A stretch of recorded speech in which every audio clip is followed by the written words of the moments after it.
When you wish upon a star, it makes a difference who you are. If you're a jihadi, you wish the infidels dead. If you're a kafir, you wish everyone clothed and fed. Let's all wish for love and peace, and that resistance to jihad increase. And that's why we're here, ladies and gentlemen. The great David Wood and I, Robert Spencer, author of the Quran. David, welcome to This Week in Jihad. Thank you for that lovely introduction, Robert. And I happen to know that there's been some jihad this week because I even heard it from regular news platforms who always seem to try to ignore it. So this is actually one of those rare weeks. Only happens a few times a year. See, here's what's crazy. You're reporting terrorist attacks every single day, a bunch of them. So does Religion of Peace and some other sites, and yet I only hear about a few attacks per year. Apart from you or Religion of Peace or a site like that, I only hear of a couple of attacks. But anyway, I heard of two big ones this week. So that's like a crazy week where they had to report two things. Which ones were they? I don't actually know which ones get into the mainstream. I heard about the attack outside, I think it was outside a synagogue in Israel. I heard that one. Oh, yes, of course. Yes. Okay. And the mosque attack in Pakistan. I heard about those two. Gotcha. Okay. Very good. Fortunately, we can all understand how horrible it is to be going to a place of worship and then be massed. Both of those are attacks on places of worship. Yes, and we can all understand how horrifying that would be. But we can all be comforted by the fact that I'm sure the peace-loving people of Gaza and West Bank roundly condemned the attack. I just want to, so as long as we're good there, as long as everyone condemns it, and there, it was just a tiny minority, like one or two people who did the attack, everyone else condemns it, then at least there's hope for the future. Yeah. Unfortunately, of course, as you know, David, I'm sure there have been massive celebrations all over Gaza and the West Bank, celebrating the deaths of these people in the synagogue, and also the shooting several days later of two Israelis in Jerusalem's Old City by a 13-year-old jihadi. And so it's a very strange thing. Can you explain it to us, for those of us in our viewing audience who may not be familiar with these concepts, why it is that somebody would celebrate such a thing? Yeah, and why someone would send a 13-year-old to do the attack. So here's the basic situation. There is ongoing hostility against Jews. You know why. Quran says it. Jews are the worst of creatures, like Christians, but according to the Quran, Jews are the most vehement in hostility towards Muslims. Then in the Muslim sources, like the Hadith, you have Muhammad himself saying that the end will not come. So you don't get your paradise of virgins until you slaughter the Jews to such an extent that they're hiding behind rocks and trees, and the rocks and trees themselves are calling out, saying, "There's a Jew behind me, come kill." But if you're a Muslim, you're looking around going, "Man, we have over a fifth of the world's population. We can't do anything against these Jews except for random terrorist attacks." But it's really frustrating. So there's that was already built into Islam, but then you have this additional factor, namely that Muslims once had control of Israel and now they don't. And there's this additional idea that there's this ongoing jihad to reclaim any land that was once controlled by Muslims. The fact that it's controlled by Jews is all the more enraging to them. And you might wonder, well, what you might be thinking, well, okay, well, it's one thing if they go after soldiers. Why are they just going after random people?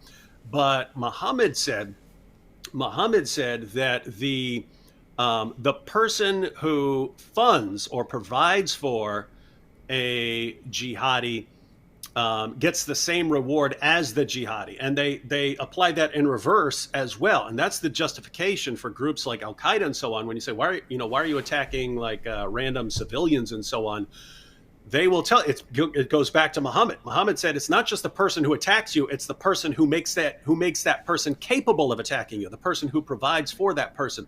Well, here's a question: who provides for the Israeli soldier? And the answer is regular Israeli civilians who pay their taxes, other governments who support them, and so on. And so American taxpayers are all part of this. And it's all part of what's called making mischief in a Muslim land. So they view these lands as Muslim lands. And the verse after the supposedly most peaceful verse in the Quran, Surah 532, that's the one, if you killed a man, it's as if you've killed all mankind, as long as you completely rip out the beginning of the verse and ignore the next verse. But the very next verse says that the penalty for waging war against Allah and making mischief in the land is crucifixion, dismemberment, just being executed, or depending on the translation, exile or imprisonment. And so notice the reasoning here, because this is so straightforward. This is so simple and easy to understand. Everyone who's watching, from a Muslim perspective, not according to us, from a Muslim perspective, are Jews making mischief in a Muslim land? Yes, lots, according to them. So if they're making mischief in a Muslim land, then what's the penalty? Death. Is it just the soldiers who are bothering you? Are they the only targets? No, because the ones who make it possible for the soldiers to do this are equally responsible. What's that mean? It means you could just go randomly slaughter people. And we keep saying, and they keep doing it over and over and over again. They say what the reasoning is. If you pay attention, Osama bin Laden and his followers were saying this for years, and yet no one can figure this out. It's such a senseless attack, especially since the Quran, as long as we ignore all context and completely distort the meaning, says if anyone killed a man, it's as if he's killed all mankind. So we have no idea where this is coming from. It's also worth noting that Osama used the same reasoning in justifying attacks on American civilians, that they were funding this war machine that was making war on Islam, and consequently, because of their taxes, they were fair game. It's interesting to note that the argumentation is exactly the same on the part of the jihadis for both attacks on American civilians and Israeli civilians. And the theological underpinnings of attacks on both are exactly the same in every respect. And yet I still encounter some people who are quite well informed, who say, well, I support activity, I oppose jihad, I should say. I oppose jihad violence, terrorism, Islamic expansion and imperialism and so on. But I don't support Israel. I think that the Palestinians need to be supported. And they manifest in saying that a fundamental misunderstanding of both the goal and the motivations of the Palestinian jihad and of the global jihad in general. It's all the same jihad.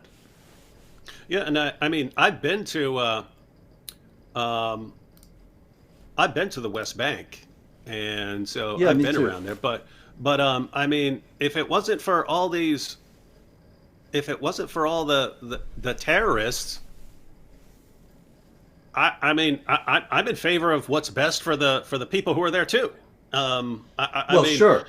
Yeah, it seems like the people who are there would love to just mind. A lot of the people who are there would love to have their own state and stuff, but they can't, because the leaders who are in charge over them will never allow that to happen, because as you know, their goal is complete annihilation of Israel, which is why, even if that were not part of the issue, I'd be like, well, just make two states. What's the problem? But one side calls for the only thing that's acceptable to one side is the complete extermination of the other side. And so if there were a Palestinian state, it would just become another jihad base, like Gaza did. Mm-hmm. Anyway, what was the other one now? You said there were two.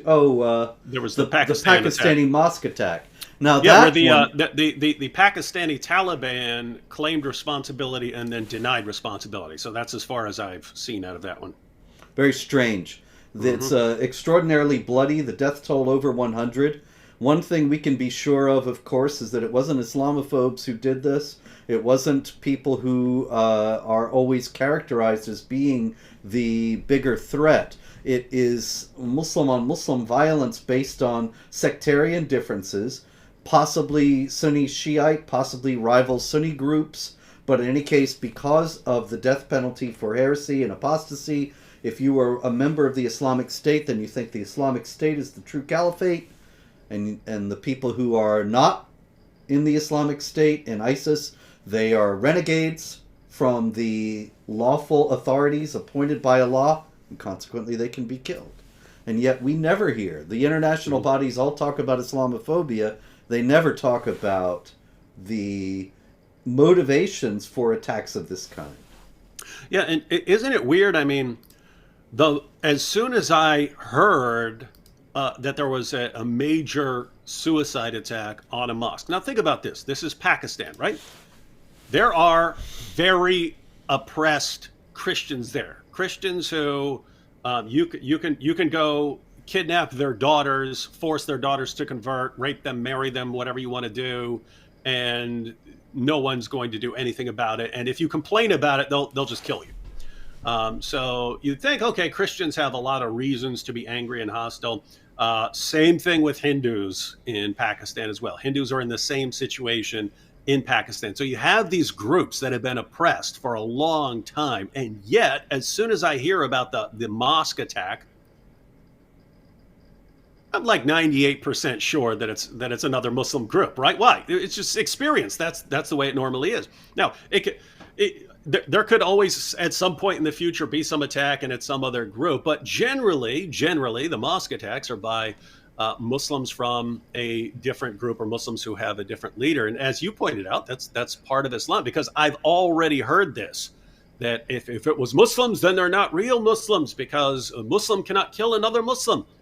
Wrong. Muhammad said, Surah 9, verse 73, that he's been commanded to wage jihad not only against unbelievers, but also against the hypocrites. Surah 4, verse 65 says that if you are not following everything Muhammad says down to the letter, you're not a real Muslim. So they would put you in the apostate category or the heretic category if they think you're off on some issue. Abu Bakr, Muhammad's closest companion, his father-in-law, and father of Muhammad's child bride Aisha, and the first of the rightly guided caliphs. After Muhammad died, Abu Bakr had to fight the apostate wars because so many people were like, finally, we're done with Muhammad. Now we don't have to follow him anymore. We're only pretending to follow him because we're terrified of him. So Abu Bakr fought wars against them. But here's what's interesting. The apostate wars weren't just against people who renounced Islam. There were also groups who said, no, we're still Muslims. We're just going to pay our zakat the way we decide, not the way the government tells us to. And that's when Abu Bakr and Sahih al-Bukhari said, if you withhold even a piece of rope that you would have given to Muhammad, I'm coming to kill you. So according to Abu Bakr, the first of the rightly guided caliphs, if you are simply not paying your zakat to the authority that he deems authoritative, he's treating you as an apostate and coming to kill you. And so, not according to me, according to Muhammad and Allah and Abu Bakr, the rightly guided caliphs, if Muslim groups start deviating from what you say they should be practicing, treat them as apostates or heretics and come to kill them. And yet, when we have Muslims who actually do that, you guys aren't following the true caliph, I'm coming to kill you. You guys aren't doing this right. You guys are heretics. You guys are Shias. You're this. As soon as they do it, I get this barrage to this day, this barrage of comments. Oh, they're not real Muslims because they killed Muslims. The exactly as the Quran and Muhammad and Abu Bakr said, but we'll declare that means they're not Muslims. Great. Well, then great. The entire first generation of Muslims were fake Muslims. Thank you. The rightly guided caliphs. And they're Abu Bakr, what does he know? Yes. All right. Shall we go to the ever popular stupid infidels category? Yeah, it's actually, hearing how stupid people are is, At least it's not as bad as hearing about all the people slaughtered. Indeed. It's been a pretty busy week for the stupid infidels. In the first Oh, wait, place... whoa, whoa, whoa, whoa, whoa, whoa, whoa, whoa, whoa! We're forgetting something here. What's that? Tell me. It is, I mean, this should be the name of the show. What's that? It is simultaneously World Hijab Day and No Hijab Day. Oh, yeah.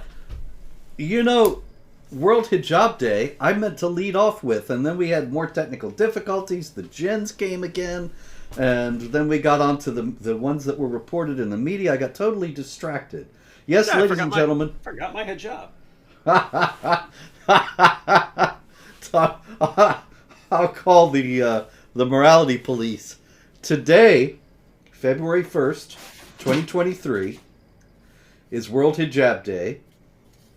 And it's been proclaimed in a resolution by the City Council of Newark, New Jersey. The governor of the state of New York, Kathy Hochul, has proclaimed that it's World Hijab Day.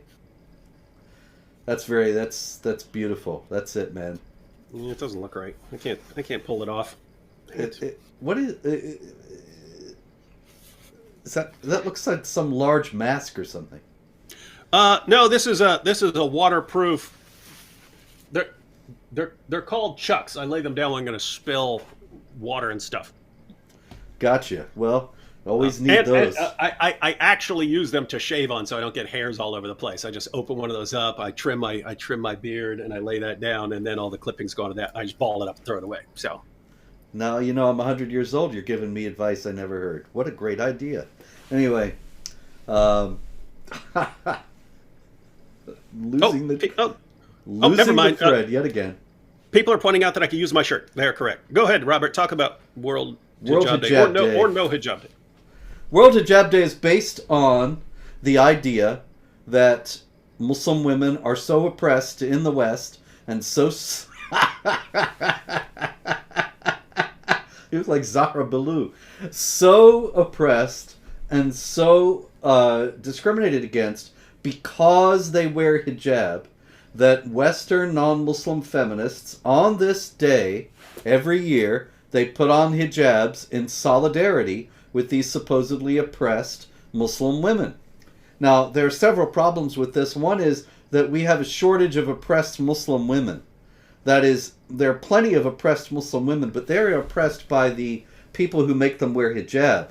There are vanishingly few examples of non-Muslims actually harassing or discriminating against women who wear hijab. Any of them that really exist, any of them that really happened, I unequivocally condemn. Nobody should be bothering Muslim women if they are wearing hijab.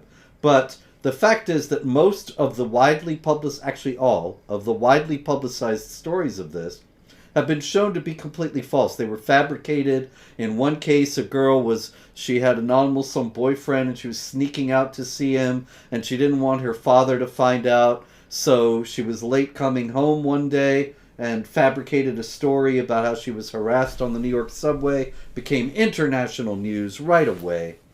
It was all false. I remember that. He shaved her head, right? Yes, he did. Yes. Very ominously. Was her punishment.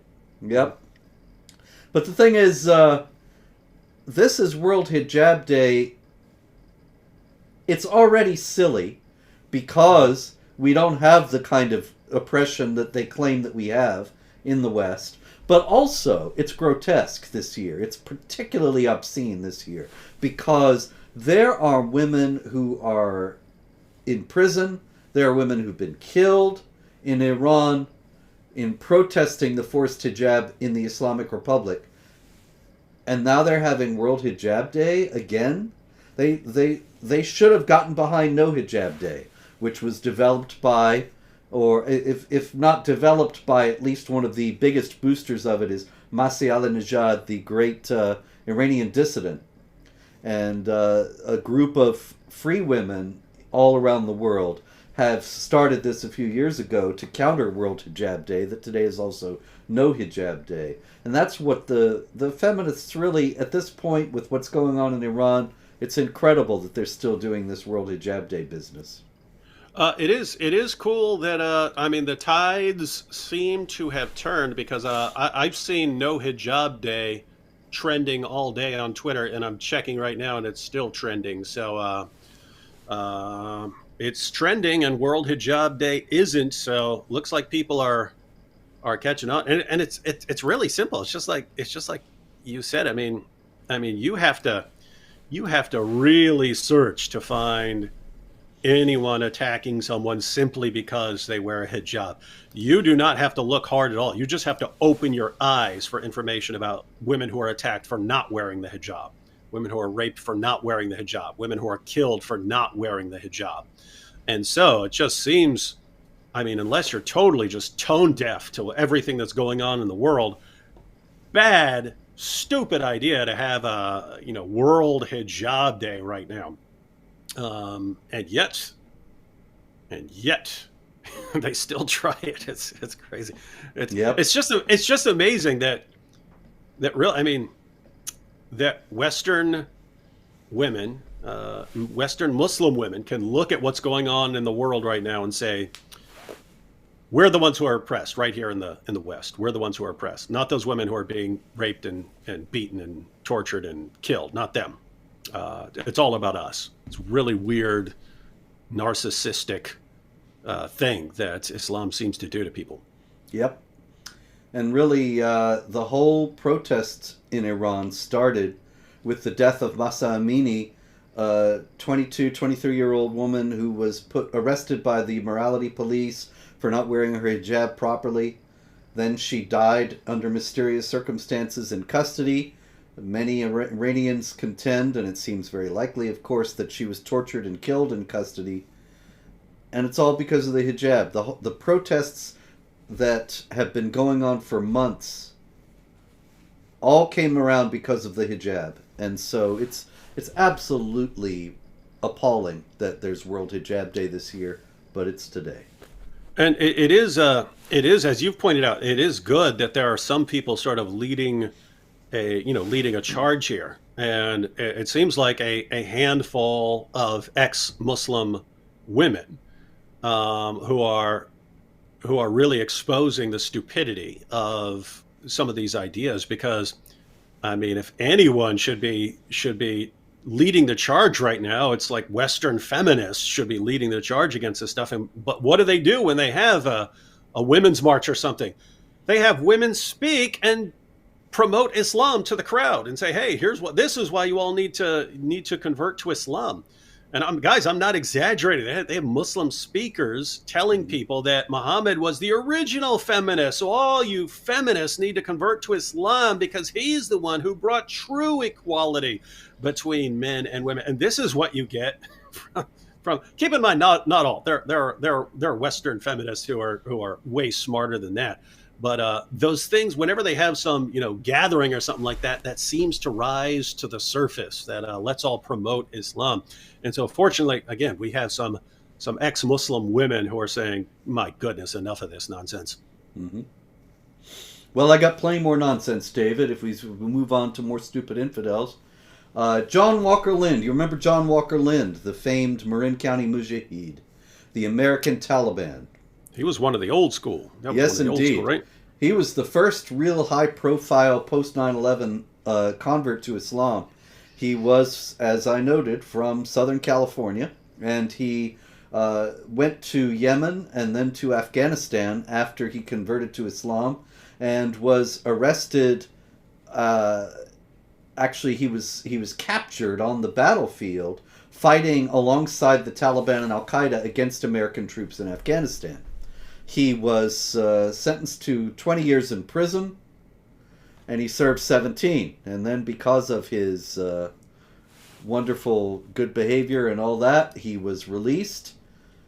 And one of the conditions of his release was, of course, that he not have any contact with Islamic jihadis and anybody who promoted, quote, violent extremist Islam.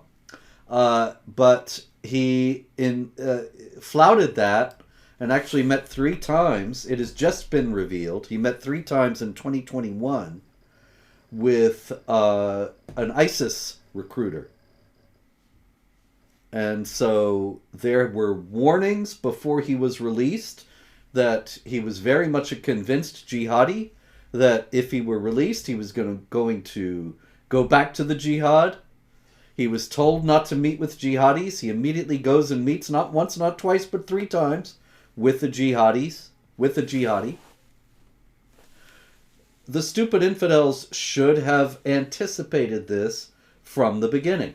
We hear a lot about de-radicalization programs. That we have them in the United States, they have them in the UK, they have them in Saudi Arabia, they have them elsewhere, and they supposedly put these jihadis through them and teach them the true peaceful Islam, and then they come out stockbrokers. David, what's wrong with this picture? Why doesn't it ever work? Well, because the only person this would actually work with is someone who knows absolutely nothing about Islam. He just heard like his older brother talk about it and has no clue what it teaches, what it actually teaches. And then he walks in there and they say, "Oh, don't you know that according to the Quran, anyone who kills a man, it's as if he killed all mankind." That's one verse, and the other verse you should know is there's no compulsion in religion. By the way, don't ever, ever, ever look up those verses and read them in context or the historical background or anything else. Don't ever do it, and just believe what we say. And so that is the only situation where that would work. If you have anyone who actually knows what Islam teaches about jihad, you sound like an idiot when you start to, no, it's a religion of peace. Come on, Muhammad loved everyone, blah, blah, blah. And so it doesn't work.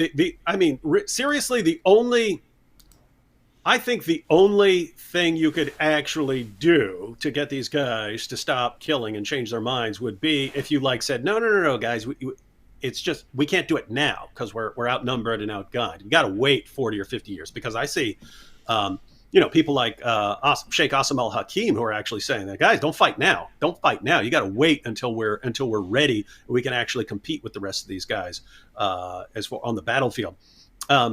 So yeah, these just don't work. But I mean, think about this because you pointed out with this guy, but this is about to be a really, really big problem because you had all those people go over and join ISIS. Thousands of people went and joined ISIS. And some of them, they know what they did over there. They know who they killed. And so those people, when they get them back, they lock them up forever. A lot of the people, in fact, seems like the overwhelming majority of the people, they don't have a good idea of what they were actually doing over there in ISIS lands. And so what do they charge them with? They charge them with supporting a foreign terrorist organization and so on. And they give them 8-year sentences or 10-year sentences or 12-year sentences or something like that. Guess what, guys? Those guys are getting out.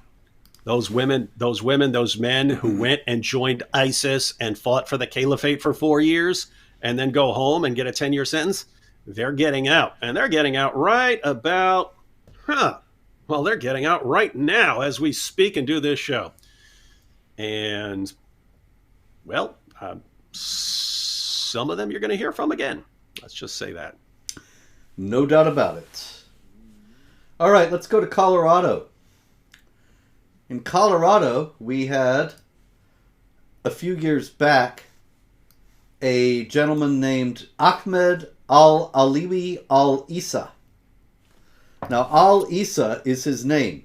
I remember when he first killed 10 people in a supermarket in Boulder, Colorado in 2021. I looked him up, and just moments after the news broke, and I was able to find I believe it was his Facebook page, just a few minutes before it was taken down, and I saw that he himself spelled his name Al-Issa. Al-Isa. But in every news report about him, including the one this week, his name is spelled Alyssa, as if he's got an American girl's first name for his surname, Alissa. I think like that's Alyssa Milano. Yes. That's there you go. Feminists at it again. Feminists are always Stu's a feminist. Yes. This Alyssa he was declared once again mentally ill, incompetent to stand trial. Now, I haven't talked to him.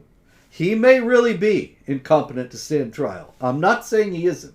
But I did want to point out, in terms of stupid infidels, the continued obfuscation of his name. When you write it Alyssa, it doesn't look as if he's necessarily somebody from an Arabic or Islamic background at all. And also, I have a very long list at Jihad Watch going back years of people who shouted Allahu Akbar, people who in other ways made it clear that they were jihadis, and they were declared mentally ill. And there's another detail about this case, David. When I put up at jihadwatch.org the story about Al-Isa being declared once again incompetent to stand trial, I went back and found a picture of him when he was arrested. And he's being led by two cops with his hands handcuffed behind his back, and he's wearing nothing but his underwear. He is shooting 10 people in the supermarket, wounding others, and he stops to strip to his shorts. Now, what is that all about? And how does it give us a clue as to what he's about? Sounds like he's thought he was going to be killed and be ready for his virgins. Bingo. Mohammed Atta, the 9/11 hijacker, his luggage was flagged. Didn't get onto the plane. He wasn't flagged. He got onto the plane and destroyed it. But his luggage was held. And inside his luggage, among other things, was a tuxedo. And apparently he planned, before he started the operation to crash the plane into the Twin Towers, to change into his tuxedo so that when he was meeting the virgins, he'd be decked out. The martyrs' bodies in Islamic theology. The body of a martyr is not washed because the virgins like the blood. They consider it appealing. It says it smells like musk to them. Not Elon Musk, just like musk, the perfume musk. It smells good to them. By the way, so two things here. One, we've talked about this before, but you and I always, we look at that and we see over and over again that a guy can be shouting Allahu Akbar and have a manifesto and slaughter a bunch of people and explain and could literally do a press conference right afterwards, and all of a sudden this guy will be declared mentally unfit. And part of it is because of Western politicians and journalists and educators telling everyone Islam is so clearly, obviously a religion of peace and tolerance. I mean, it's as clear as day. If anyone kills a man, it's as if he's killed all mankind. How could that be any clearer, as long as you don't actually bother to read it? So obviously, if Islam is so clearly and obviously a religion of peace and tolerance, if someone is reading this and they conclude they have to go fight unbelievers in the name of Allah, they must be insane, because there's no way any sane person could study Islam and conclude that it commands them to slaughter people in the name of Allah. And therefore, they already seem insane to the police and the mental health staff. And so they already seem like they're crazy, and to journalists. So that's one thing. The other thing, Christine Richardson, going back to all these jihadis who are going to prison, Christine Richardson says, don't forget all the recruiting they are doing in prisons. We often talk about prison dawah, and that's just amazing. You guys go out and wage jihad, or they're part of a grooming gang, and they're drugging and pimping and raping and gang raping 12 and 13-year-old girls in the name of Allah, and these guys will tell you exactly why. And then what's the crime? Well, you violated these crimes, but what's the penalty going to be? Well, we're going to lock you up so you can do dawah and convince more people to join you. And it's just like, Islam just seems built for wreaking havoc on morons, right? I mean, if you're stupid, Islam is just going to be all over you. Do you remember that guy I mean, I know you remember. I can't remember his name though. Ade Balaho or something like that. He was a Adebolajo. Yeah, you know the guy. Is that the guy who you got banned over that one? Right. Yeah, he killed drummer Lee Rigby on the street, beheaded the man on the street, and then gave an interview. Yes, on why he did it. Holding the bloody knife, he's quoting Quran chapter 9 verse 29. He's citing Surat at-Tawbah. I remember that. Surat at-Tawbah. Yes. And then the judge starts lecturing him about how he doesn't understand Islam. And he and his accomplice, they start yelling at the judge and saying, "You don't know anything about Islam. We are the true Muslims. We're acting out what it says." But the denial is so thick. The judge actually thought he knew more than these two jihadis about what Islam teaches. And that's part of it. We've talked about that before. How Islam is the only topic, not just religion, not just ideology. It's the only topic in the world where the less you know about it, the more of an expert you are. And the more you know about it, the less of an expert you are. Yep. And that's how you get these judges. What? That's not what I read in the Times of London or whatever we have over here. That's not what I read. I read this. And so you guys who are quoting the actual sources, you don't know what you're talking about. Karen Armstrong told me that Muhammad was like Gandhi. What are you guys talking about? Yeah, what's that other guy over here? We did Esposito? shows about him. No. Yeah, there's Esposito, but there's that. He's like a college professor somewhere. Well, I don't know. There's so many. I occasionally hear. We did shows on him because he's the one who compared. He's the one who compared Muhammad to George Washington. Back in the day. Yeah, Considine, Craig Considine. Yeah, Craig Considine. This guy's teaching. This guy's teaching future generations of people in Islamic studies. Muhammad was just like George Washington, and every time I see him, it's something like that. It's like it's like pick the nicest thing in the world. Muhammad is just like that. Yep. It makes you popular though, guys. If you want to be showered with accolades and money and everything, just become an academic who does nothing but praises Islam all day. It's true. It's the path to rapid advancement and a healthy bank account. Yeah, who can turn down your paper for submission or turn you down for a promotion or anything? Because anyone who does that, it's because I'm praising Muhammad. You all see? You see? What is this, man? It's what I every day I think we can't possibly get any dumber. And there's no bottom. Justin Trudeau is out there leading the way and taking us to new depths. He has just appointed a special representative to combat Islamophobia. This is a government position that is being held by a hijab-wearing Muslim woman named Amira El-Gawabi. And after the appointment of Amira El-Gawabi was announced, it was revealed that Amira El-Gawabi has, I'll bet you're going to be really surprised by this, David, she has made anti-Jewish statements. Shocker. And shocker that they didn't vet her beforehand, because that would be Islamophobic, Robert. Of course. You just have to assume that anyone you pick at random is going to be a pillar of Western values.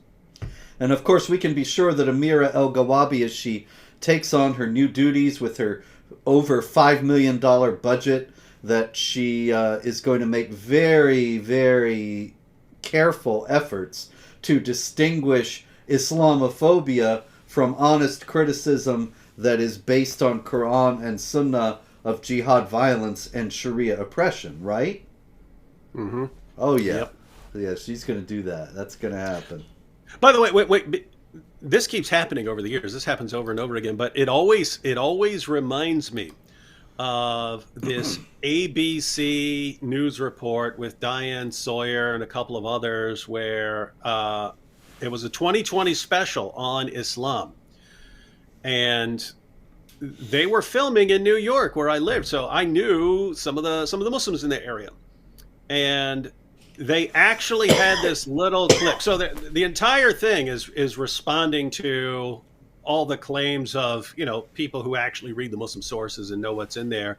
and showing how it's all myths and no one knows we don't know what we're talking about. And Takia, it doesn't exist. None of these things exist, and so on. And then there's this one little part where Diane Sawyer says that Muslims are actually the ones who are on the front lines to protect us against jihadis.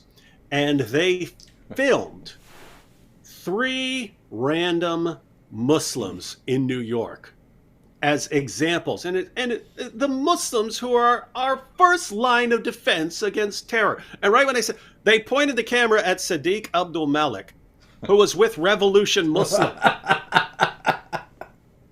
It was with Revolution Muslim. A bunch of those guys went to prison. They're the ones, in case everyone doesn't remember, they're the ones who, a bunch of them got locked up after, they're the ones who threatened Trey Parker and Matt Stone for having Muhammad in an episode of South Park, and then did other stuff and got locked up and so on. But I mean, you couldn't point a camera at 3 random Muslims and not get a terrorist, right? It's so weird. And so they keep doing that. It just never crosses their minds. Hey guys, why don't we check this guy out before we parade him around the world, or parade her around the world as the force against jihad and not in support of it. Yeah, I think I've probably mentioned this to you before, but right after 9/11, the BBC did a big documentary about Islam, particularly Islam in the United States, and they interviewed a congressional staffer. I don't remember which congressman he was a staffer for, but he was a Muslim, and they went into his office and they're talking to him about being a Muslim in America, and particularly a Muslim in the United States government. And then he goes to prayers on Capitol Hill, and there is a room in the Capitol where the Muslims on Capitol Hill are gathering to pray. And so we go in, and the camera pans across the room, and I see Nihad Awad and Ibrahim Hooper of CARE, and Ismail Randall Royer, who was at that time of CARE, and then served about 15 years in prison, 14 years, something like that, for terrorist plotting in Virginia. And our congressional staffer goes in, and they're doing their prayers, and the sermon, it's Friday, the sermon is being preached, and the camera pans out so that we can see the preacher, Anwar al-Awlaki. I was thinking Anwar al-Awlaki. I don't remember what I was thinking. I was thinking Anwar, he was around back then. Oh, yeah. And they're talking about, all this is all about how these are the selfless, moderate Muslims fighting against Islamophobia on the one side and Islamic extremism that's hijacked their religion on the other. The usual drill. And isn't it amazing? That's Capitol Hill, man. Anwar al-Awlaki, on Capitol Hill, right there. Of course, the National Care Office is right there on Capitol Hill. Mm-hmm. Just a few minutes walk from the Capitol itself. And that's where Ibrahim and Nihad Awad hang out. No, at least CARE's completely peaceful. That's what they say. They're utterly benign. It's a very deeply cuddly organization. Strange story out of New Jersey. I don't know if you saw this. This just broke today. I saw this morning. And let me get I wrote an article about it that I neglected to queue up here, David. So, I wanted to get the article because it's got all this quotes. This guy in New Jersey, in Essex County, New Jersey, Badr al-Zahrani, who is a citizen of Saudi Arabia, he stole a school bus. There was nobody in it, and nobody was hurt. All that happened was he went from New Jersey to Pennsylvania, where he lives, and he was caught with this school bus in Pennsylvania. But across the street from the parking lot from which he stole the school bus was a house, an unoccupied residential home. The guy goes in there, he breaks into the house, and his backpack. He left his backpack in this unoccupied house in New Jersey. I don't have any explanation for any of this, but they find his backpack, the cops, and they find that he's carrying around these journals, and the journals have entries like this. Why didn't you slaughter the police officer who threw the Quran? I don't know what police officer threw the Quran, but whatever. This is a war, and there will be losses and collateral losses. It is a war, and y'all started. Feel the rage. Destruction of the new world and the earth will be destroyed from all sides. God, I am ready for your orders. I want to live the rest of my life to serve you and the religion. Blood, blood, destruction, destruction. Allah. Well, if that isn't peaceful, I don't know what is. Yeah. Blood, blood, destruction, destruction, Allah. That's can't put it more succinctly than that. He also went on to say, Jews control everything, and so on. Well, it's really, so we don't know what he was doing with the bus? No idea. Obviously, the available news reports, they quote some concerned parents saying, he could have done this with my kid on the bus. And who knows what he would have done. We don't know what his plans were. That's what I mean. As soon as you said it, there are so many things you could do with a bus, right? If you successfully take a bus, you could always show up at a kid's bus stop and pick up some kids. You could do that if you have a bus. If you have a bunch of kids waiting on a bus and a bus shows up, then kids get on the bus. You could also just use it for the popular modus operandi from several years ago, where you just plow a big vehicle into a bunch of people. Mm-hmm. And the idea there was a bigger vehicle that has a lot more weight to it, a lot more momentum, can plow through a lot more people, and so on. So just all kinds of stuff you can do with a bus if you get one.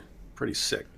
So it does seem as if he did have nefarious plans of that kind. I mean, when you've got this blood, blood, destruction, destruction, Allah, that's really fairly clear as to one's motive, although I'm sure that cops are baffled as to what his motive could be. It's a pretty good summary of the Quran, though. I mean, that might have been like his notes. Like his Quran study notes, like, hey, this is the main gist. The main gist. Blood, blood, destruction, slaughter, slaughter, death, Allah. Do you remember Muhammad Reza Tahiri Azar? He was the guy in North Carolina. He was in college at the University of North Carolina, Chapel Hill. And in 2006, he rented an SUV, drove it on campus, hit 9 students. He didn't kill anybody, but he was clearly trying. And he wrote a series of letters to the campus newspaper with detailed quotes of the Quran, explaining how he had read the Quran and realized that he had to wage war against infidels. And this was why he did it. And these were published in the student newspaper, and I got a few of them, but then they vanished. They do not exist online. Yes. He was a little too forthright. By the way, we've mentioned before, I'm not sure when, this is a while back, but when it comes to, so I've gotten piles and piles and piles of death threats over the years. The vast majority of them, you're thinking, oh, if you were going to kill me, you just kill me. You're not going to be sending me messages whining and stuff like that. The only ones I've ever sort of taken remotely seriously, they're on two ends of the spectrum, but you just sort of summed up both ends of the spectrum. The one is where one end of the spectrum is where it just sounds like insane rants, right? Like you get, I get an email that says, die, Jew, Jew, Jew, God, kill you, Jew, Jew, Jew, right? And it's like just random and it like total misspelling. And it sounds like, page after page of die, die, die, kill, must kill, kill, kill, Allah, kill, kill, right? And there you say, well, this person sounds like completely insane. So this person might actually come and try it. And at the other end of the spectrum, I've had people send me like 5-6 page, like, very well written articles on why they're going to kill me, right? Like quoting various passages, quoting scholars, citing things in English and Arabic. They've got footnotes and stuff like this explaining why they have to kill me. And it's like, oh, this person's putting a lot of thought into this.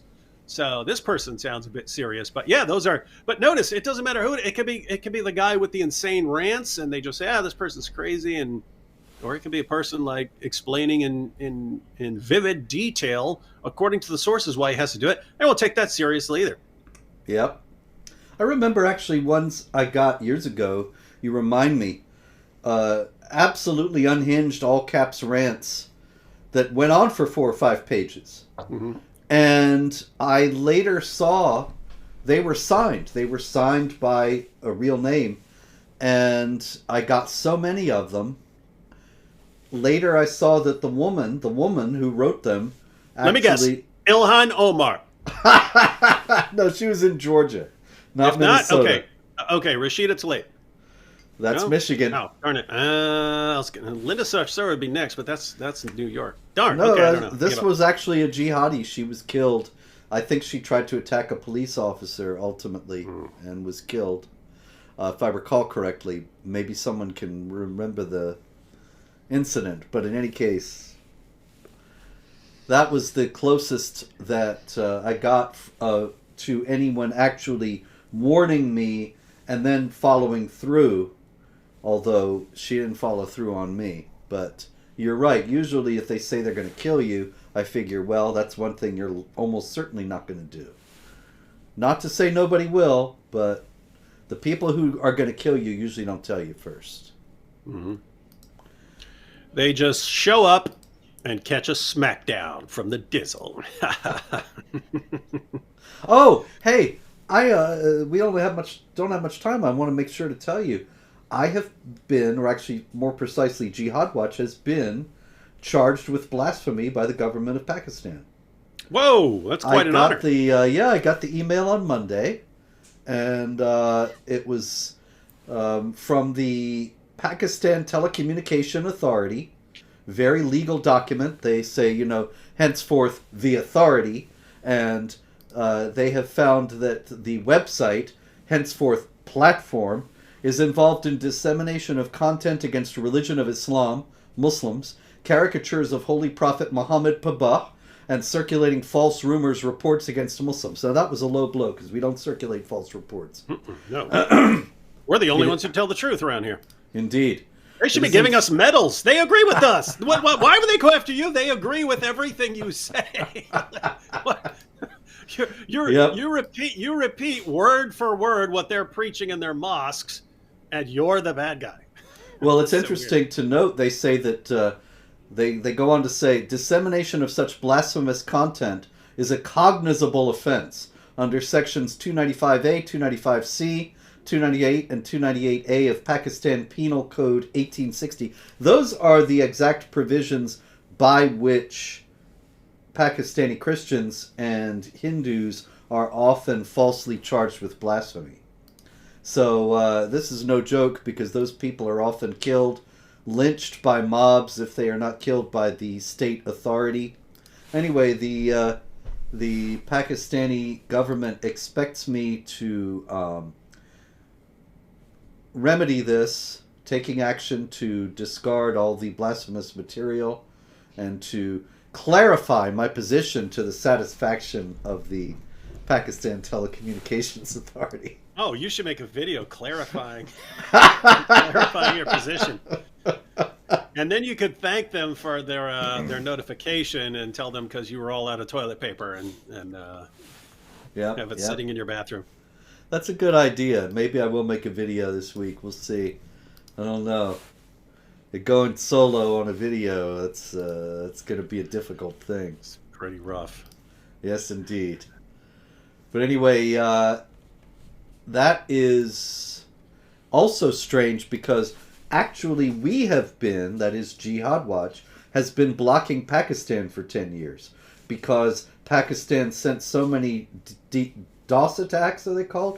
Mm-hmm. So many of those denial of service attacks that our tech guy said that it just isn't worth it, and we blocked Pakistan. So I don't know how the Pakistan Telecommunication Authority suddenly found this. Also, it's a 7.5-year-old post that they're saying is blasphemous, that was announcing that our Muhammad art exhibit and cartoon contests that was attacked by ISIS in Garland, Texas in 2015 was sold out. This is before it happened. And I note that the Pakistani government doesn't ever seem to have said a thing about the ISIS attack on our event.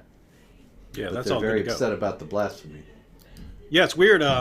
Like for years, I would get these video takedown notices from YouTube, but it would say that the reason we have to take this down is because we got notification from a government agency reporting that this violates such and such law in Pakistan, and therefore we have to take it down in Pakistan. They're not taking it down in the rest of the world, just in Pakistan.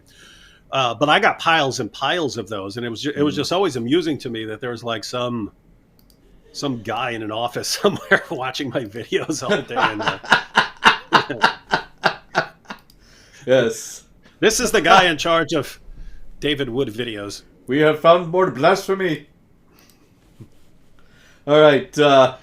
Like I don't know. I mean, the reason. I mean, you got people starving in Pakistan, living in just complete poverty and so on, and like the government's. Let's find these guys online before. Yeah. You've got a blasphemy director, a blasphemy detective. Mm-hmm. Anyway, quite a lot of jihad. They probably do shows about those guys over here because they're heroes. You know what I mean? Oh yeah, there's statues of them in Islamabad. Like that's their version of like Law and Order over there. Hey, we should do a spoof one day, Law and Order, like Pakistan edition. Blasphemy hunters, yes. Yeah, that'd be awesome.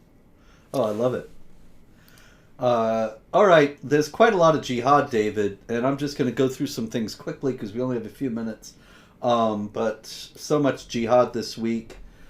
We have a Muslim student nurse who planted a bomb outside a maternity ward. That was in Britain. Good nurse. And the reports actually said that he was inspired by radical Islam, so-called, and jihad.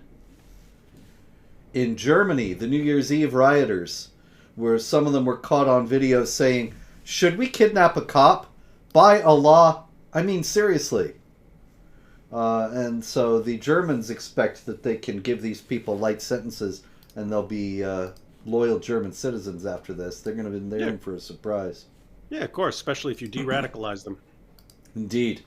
In Spain, I think actually, did we talk about this last week? The attack in Spain, guy screaming Allahu Akbar, he went into more than one church and he killed a priest, killed a sacristan, injured a priest.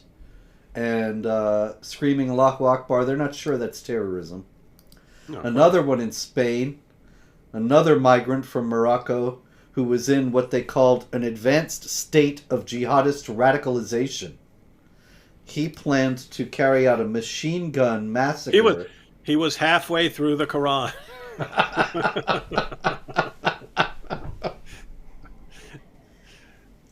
Yep, so he was going to machine gun non-Muslims vacationing on the popular Spanish beach at Benidorm.